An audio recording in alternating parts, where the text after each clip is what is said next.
Hello दर्शन नमस्ते सबैजनालाई सन्चै हुनुहुन्छ।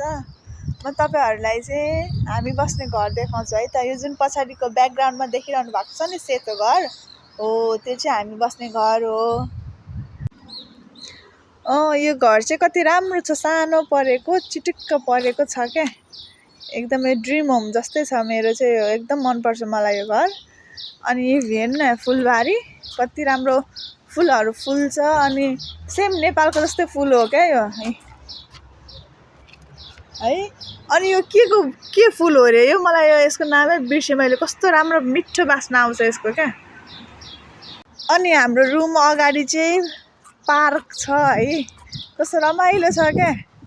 शान्त वातावरण भएको है, चट्ट लाग्यो यसो शीतल क्या। जुन यो ठुलो टावर देखिरहनु भएको छ नि हो, यो टावरले चाहिँ एकदम गजबको काम गरे हाम्रो लागि। हामी जहाँ पुगे पनि क्या कहिले हराउँदैनौँ। यो टावर चाहिँ परदेखि देखिन्छ, अनि यो टावर देख्ने बित्तिकै हामीलाई लाग्छ कि हाम्रो रुम चाहिँ आयो भनेर। बाटो चाहिँ बिर्सिँदैन क्या हामीले। घर अगाडि एउटा रोड, फेरि यता एउटा रोड छ, दुईटा रोड, फेरि यता जाने तीनटा रोड, फेरि यता जाने चारवटा रोड। रोडै रोड छ। हाम्रो घर चाहिँ बिचमा छ। यता नि रोड, उता नि रोड। यो कस्तो राम्रो फुल छ क्या, कस्तो मिठो बास्ना आउँछ यो यसको। ओ काँडा नि रहेछ यो फुलको हो, कस्तो मिठो बास्ना छ क्या। हाम्रो रुममा अगाडि चाहिँ हेर्नु, यहाँ माटोको घ्याम्पो यो के हो यो हाम्रो भोँडको भन्छ नि हामी नेपालमा। अर्को घ्याम्पो पनि छ, यत्रो ठुलो। यो फुल ठ्याक्कै हाम्रो नेपालमा जस्तै छ, सेम यो काँडावाला फुल हाम्रो मेरो घरमा पनि थियो, गमलामा थियो यो फुल।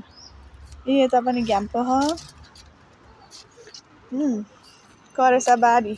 अब यो फुर्सद भएको बेलामा यसलाई यो सबै उखालेर हामी चाहिँ यहाँ सागसब्जीहरू रोप्ने भन्ने गफ हुँदैछ, सल्लाह हुँदैछ। यहाँ अर्को पनि घ्याम्पो छ। हजुर बाजे हुनुहुन्छ यता।